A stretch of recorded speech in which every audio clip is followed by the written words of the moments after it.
the Major Hockey for Kids podcast, the hockey show made for kids by a kid.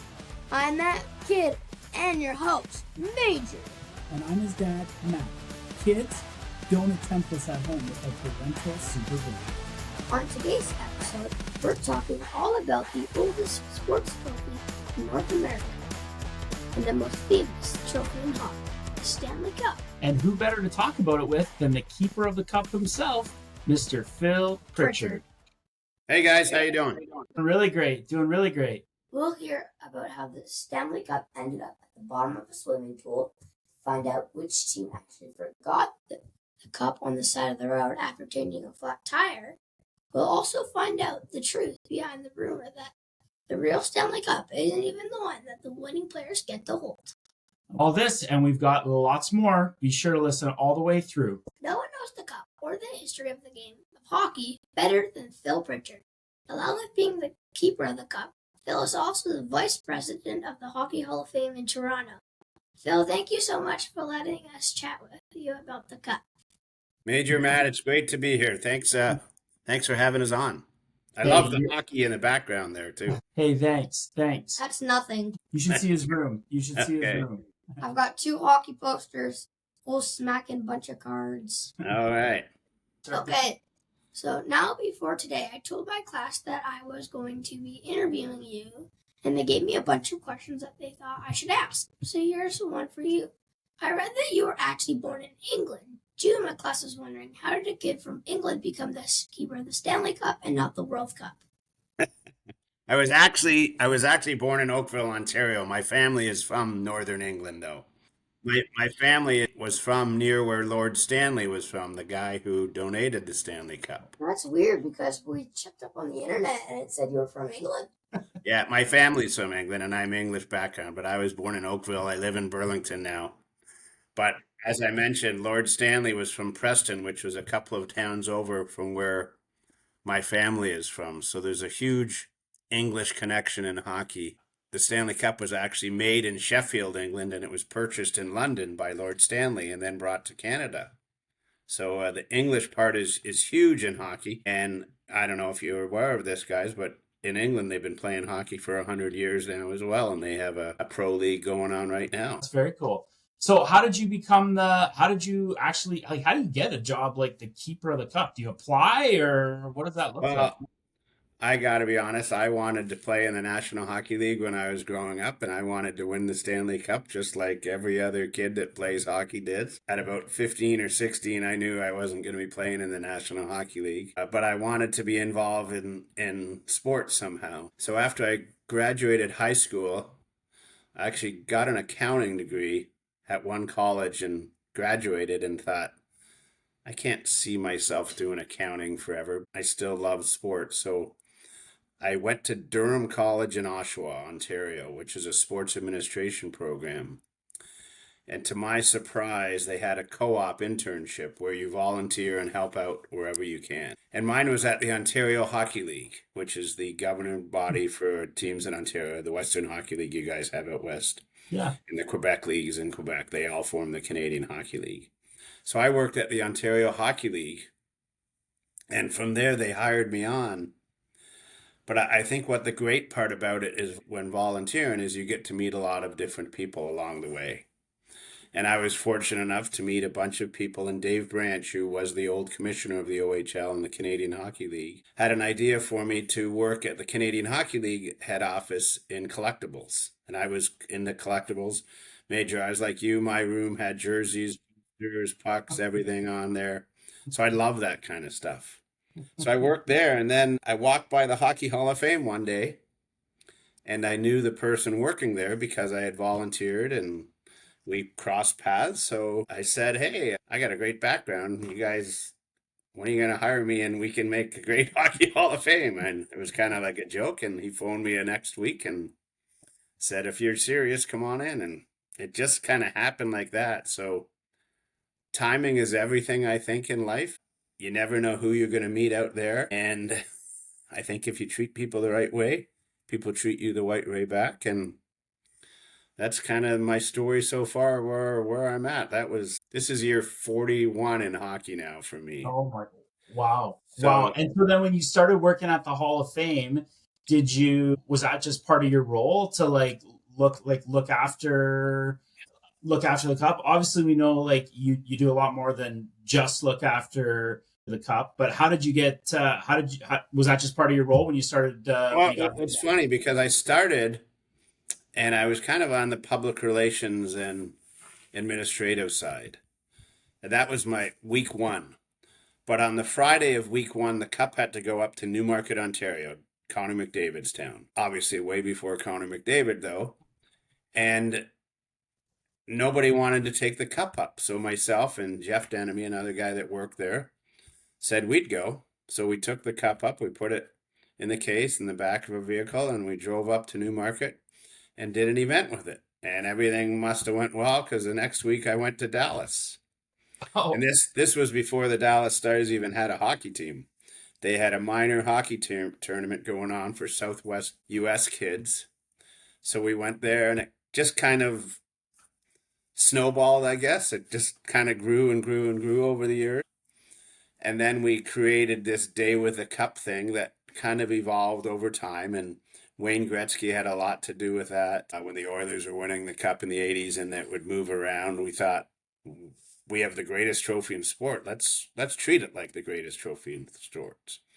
So we started working all that out, and we brought our white gloves out, which every museum uses, whether it's a hockey museum or it's a rock museum or an art museum. Everybody wears white gloves because all our fingerprints have oils on them, and we don't want to touch them. So we brought the white gloves from behind the scenes to in front of the scenes, and we thought it would show respect to what we think. And Major, like you said, it's the greatest trophy in sport. We wanted to treat it like it's the greatest trophy in sport. And it kind of just became a tradition instantly. And, everyone that hockey's played in 96 countries around the world now. Everyone arguably wants to play in the greatest league in the world, the National Hockey League. And they want to win the Stanley Cup. To present it to them in such a way that they've got the greatest trophy, I think we've done a great job on it and everything and going from there. That's a great question to start, though. yeah, that's super cool. And it's interesting because the white gloves was, What gloves were one of my questions? we were Well, wondering I've got that. all my pairs of white gloves. They're in my room, Major. I keep them all still. Oh, that's cool. Super cool. Now, okay, so Phil, you said you wanted to play in the NHL. We have a good friend of ours, who is an off ice official in the NHL here in Edmonton, and he can't cheer for any team. So curious, you're the keeper of the cup. You work at the Hockey Hall of Fame. Are you allowed to cheer for a team? Do you have to be impartial? I mean, you're from Ontario. Yeah, so you know what? Growing up, I was a Montreal Canadiens fan. So the Canadiens were my team. And you know what? I mean, we all have to be biased in that, and I understand the NHL guys, the off ice officials. Obviously, they got into hockey for a reason. They have a favorite team. They just can't cheer for them now. Well, I'm the same way, but I'm lucky. I get to hang out with the winners. So, which is always cool, whether it's Florida, Vegas, Colorado, Pittsburgh, whoever it happens to be. So each year, I have a new favorite team, whatever team is winning it, and gets to hang out and meet them, meet the family, meet their coaching staff, the equipment guys, all of that. And that makes it really great. But for me as a hockey fan, I love seeing a great game. Doesn't matter what level it is. It could be minor hockey, could be pro, it could be Olympic, international. As long as it's a good game, that's what I like. Could be mini sticks in the basement. That's what makes Yeah, it good. right. You know what? We've all played mini sticks in the basement or in the hallway. Those are great games Yeah. until someone gets it in the face, and then it's Yes. Yes. Exactly. So so each player from the winning team gets the cup for a day in their country that they're from. and not just each player, each staff member. Oh, So if you're a coach or you're the general manager or you're the equipment manager or the trainer, Oh, that's cool. yeah. So if the Oilers won, Jeff Jackson, who's the GM, he would get time with it. Yeah. so how many countries have you traveled with? With the Stanley Cup, we've been to 31. And what's amazing is the game grew up in Canada. I mean, it's Canada's gift to the world. That's very hard to argue that one. We live and die hockey. But to see hockey played around the world now and to go over to these countries overseas and the passion they have for NHL, they stay up until 3 o'clock in the morning, which is, 9 o'clock, 8 o'clock our time, and they watch it or listen to it on the computer and that. You really see how many hockey fans there are in this world. It's amazing. That's very cool. So when you travel it with it, like how do you keep it safe? Actually, one of the kids in your class. So, a kid in my class named Elizabeth was wondering, has it ever been stolen or like broken? Great question, Elizabeth. And you know what? We try and look after it and that the best we can. Obviously, if anyone who's traveled in the airline industry lately, it's becoming harder and harder because of security and TSA. Unfortunately, we can't go direct to every place we want to go. Sometimes we have to take connection flights. So it has missed flights before and it's been lost out there. What I always see, guys, is there's a lot of hockey fans out there, so they make sure it gets to us. But that's a great question. It has been lost. We do get to an event, unfortunately, sometimes late in that, but we always make it there, and it's pretty special every time it happens. Well, Sorry. that's what we were wondering. So like you just check it as like regular luggage and stuff like that. Well, we have to go through that process. It doesn't get checked as regular luggage. We have to check in just like everyone else would. But when we get to TSA, we have to go to a different spot. That's a security thing and a TSA thing. We are often crossing international borders, so customs plays a big role in it as well. Airline and airport security plays a part of it. But yeah, we do not bring it on the plane with us. It gets checked underneath. The airlines look after it. When we land, the same process goes in reverse to get it back to us. So probably the best way to describe it is if you have to get there 2 hours before a flight, I have to get there 3 hours before a flight. So, do you keep it in like your hotel room or just? So when we travel on the road, so we will go at the guy's day, whether it's the player or coach or whatever, we do the day. At night, it comes back to the hotel with me or wherever we happen to be staying. What I think a lot of people don't realize is a lot of guys are from small towns. They're not from big cities. There's not always hotels around. Sometimes it's a lodge, sometimes it's a motel, sometimes it's a buddy's basement. It depends where. If we're in a farming town in northern Saskatchewan, we're staying wherever we can sometimes. But Major, it always stays with us. At the end of the night, we leave. It comes with us. Then we go on to the next day, or it might be. Very cool.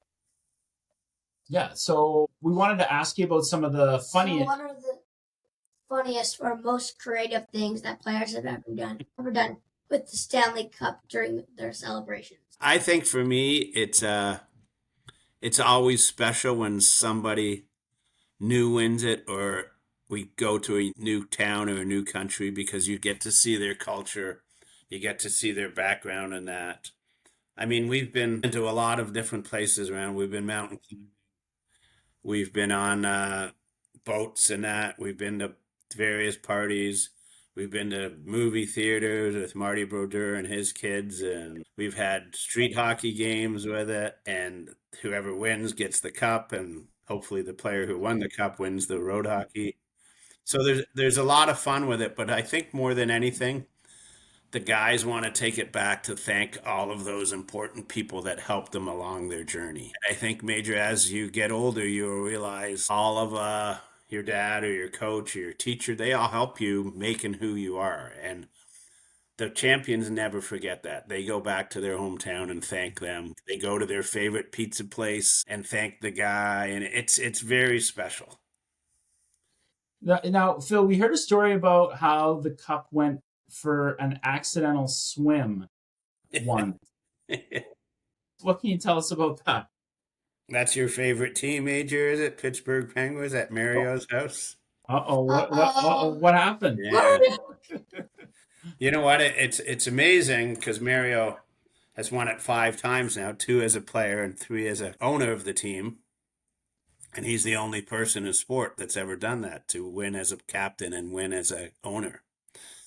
But one of the things that Mario always does at the final party of the year, the Stanley Cup party, when it's his turn, is at his house in Pittsburgh. Huh. And the first time it happened, he does have a pool, and it ended up in the pool. But because it ended up in the pool, we got it out of there pretty fast. But they won the next year as well. So from Mario's point of view, that was a big superstition. It had to go in the pool because they won it the year before, so it became tradition for him. Oh, so they put it in the pool multiple times? Each year they won it. The first time was by accident, but Mario's convinced that because it went in. So who noticed that the cup was in the... Can I put my hand up? Can I put my hand up there? You noticed pretty quick, I bet. Yeah, and so did the players too. And it's not good. I mean, it's a fun story, but chlorine in the pool, chlorine's not good for a silver trophy because it can damage the trophy. Yeah. So it's not something we want to do. Same with salt water. Salt water is not good for it either. Yeah. I could see that. Even just the rust and stuff like that. Yeah, that's what we have to be. And I said off the beginning, we wear our white gloves to make sure it's looked after and that. Obviously, the players don't have to because they earn the right to carry it. But they also know that we're preserving this game. We're preserving the greatest trophy in sport, and nobody wants to damage it in any way. It was first presented in 1893, so it's 132 years old now. Yeah, it's super old. Major, when you're 132, if you look as good as the cup, you'll be doing okay. Now we heard a story about how it got lost once, or it's like gone missing. Not in travel, but like kind of when it was with a team. Something about being on the side of a road and getting left behind, or something like that. What can you tell us about that story? So, I mean, that was a long time ago. That was at the Montreal Canadiens in the early on in the days, and the team. And so the story goes, the team got a flat tire in their car, and we all know where the spares are in a car. They're always underneath or in the back seat somewhere or something. So they had to all jump out of the car. They took the cup out. They hoisted up the back of the tire, put the new tire on, jumped in the car, and I drove off. The only thing they forgot was the Stanley Cup was left at the side of the road. So, but fortunately, as I mentioned earlier, there's a lot of hockey fans out there, so it's another story. I think, guys, if the cup could talk, it would be a bestseller. I bet. 100%. Simon in my class was wanting to know, has the Stanley Cup ever been broken? If so, what happened when the cup gets damaged or dented? Do you have any stories about moments when it needed a quick fix? Yeah, what's amazing, and that's a good question. What's amazing about the cup is each year we take it to get, I guess if you want to call it, updated and repaired. And just like if you go to the dentist, you go every 6 or 12 months to whatever to make sure everything's good. That's what we do with the Stanley Cup as well. So it always goes in to make sure it's all good and that. But if you watched the game in Colorado a couple years ago when the Avalanche won the cup, one of the players got so excited and skated over to the rest of the team, but he fell and he had the cup in his hand when he fell. And if you go on YouTube and watch Colorado Avalanche Stanley Cup championship, the last part of the game, right after the game was over, you'll see how it happens. He actually fell and the cup dented a bit there. So we have to try and fix it sometimes, but we do our best to make sure it's always looked after and everything from that. But Right. But I did say when you're 132, you're going to have a bit of scratches and dents and stuff on you as well. Yeah, totally. Well, Phil, we have a quick message from our sponsor. So this episode of Major Hockey for Kids is brought to you by Mom and Dad. Need someone to drive you to hockey practice at 6 a.m.? Call Dad. Hungry after the game? Mom's got snacks, unless Dad already ate them all. And don't forget to take advantage of their special lifetime offer. Unlimited cheering from the stands. Totally free. Thanks, Mom and Dad, for keeping me on the ice and in the game. Now back to the show. I've heard a rumor that the Stanley Cup the players get to hold isn't even the real Stanley Cup. What can you tell us about this? So So when Lord Stanley donated the cup in 1892, he donated. 1893 was the first winner. He only donated the bowl, just the top of the bowl. That's what is originally known as the Stanley Cup. In the late 1960s, that part of the cup was retired. So they took that off. We put a new bowl on it. All the rest of it is all real.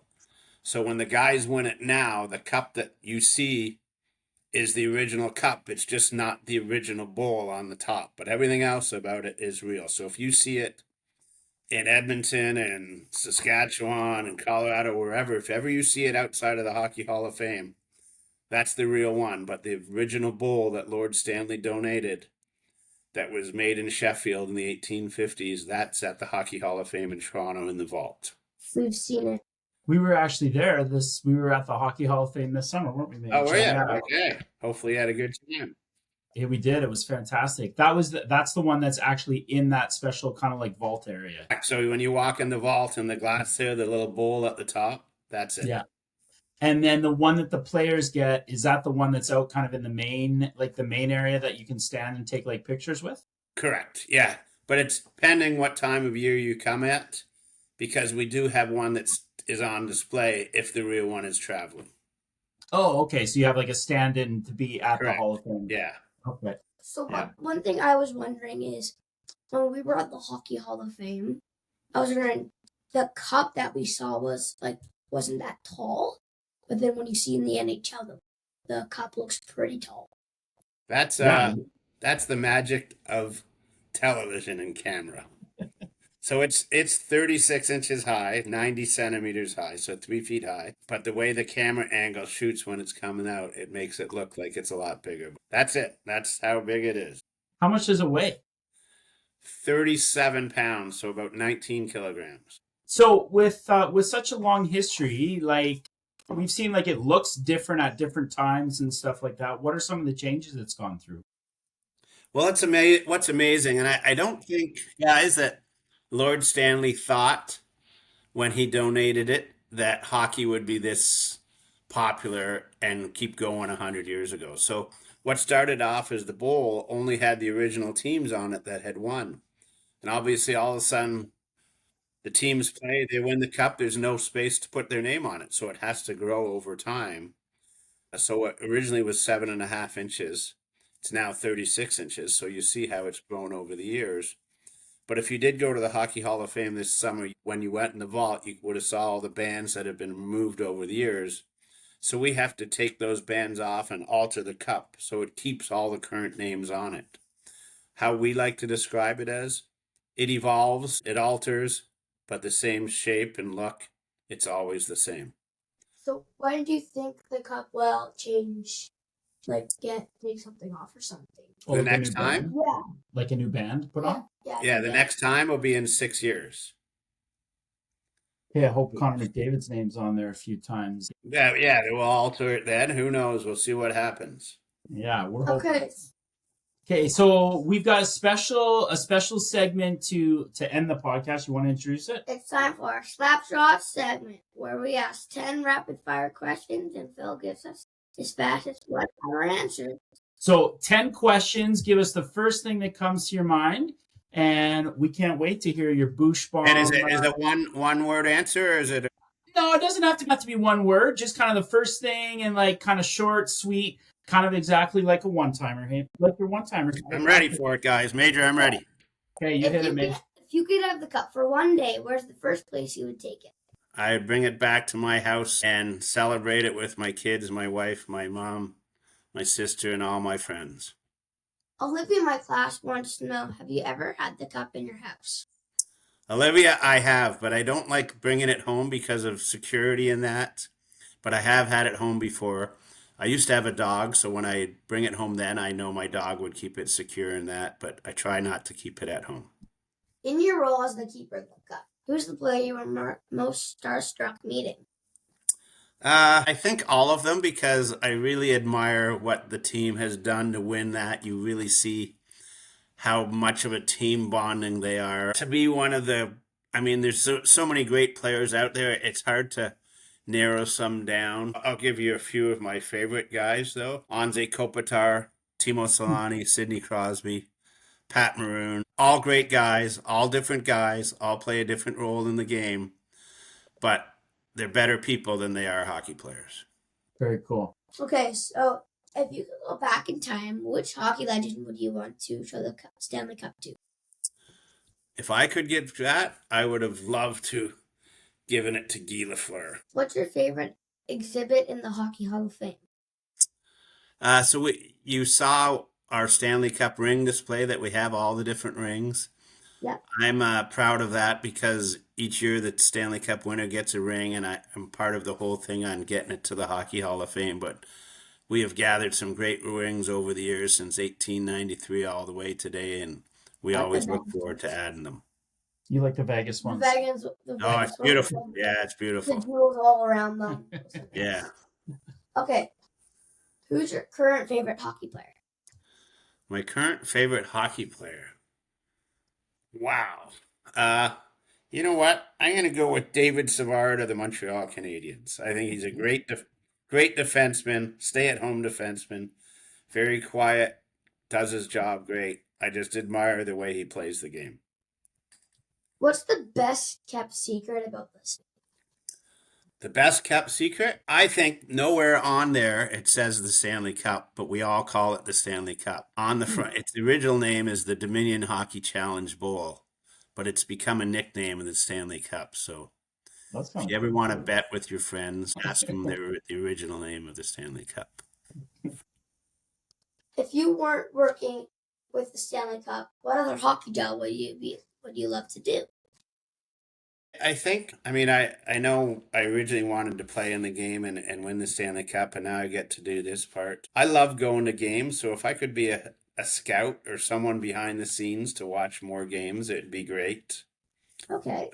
It's nice to meet the people and fans and that and see how share their memories and that. So something to do with being at every game. I don't go to enough games that it is.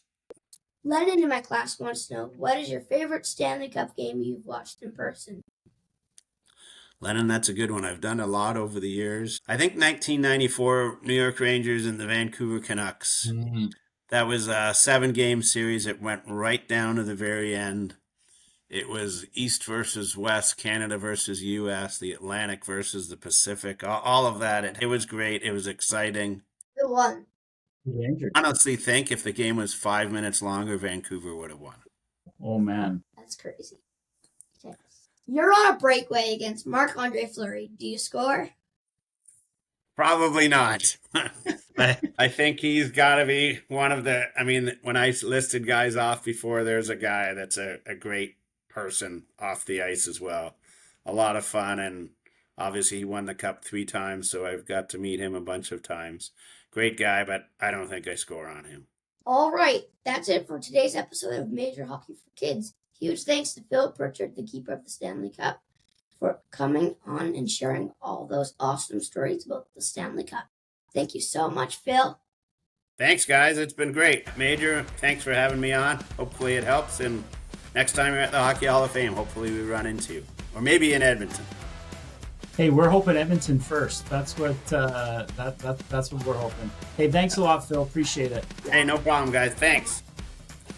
All right, that's it for today's episode of Major Hockey for Kids.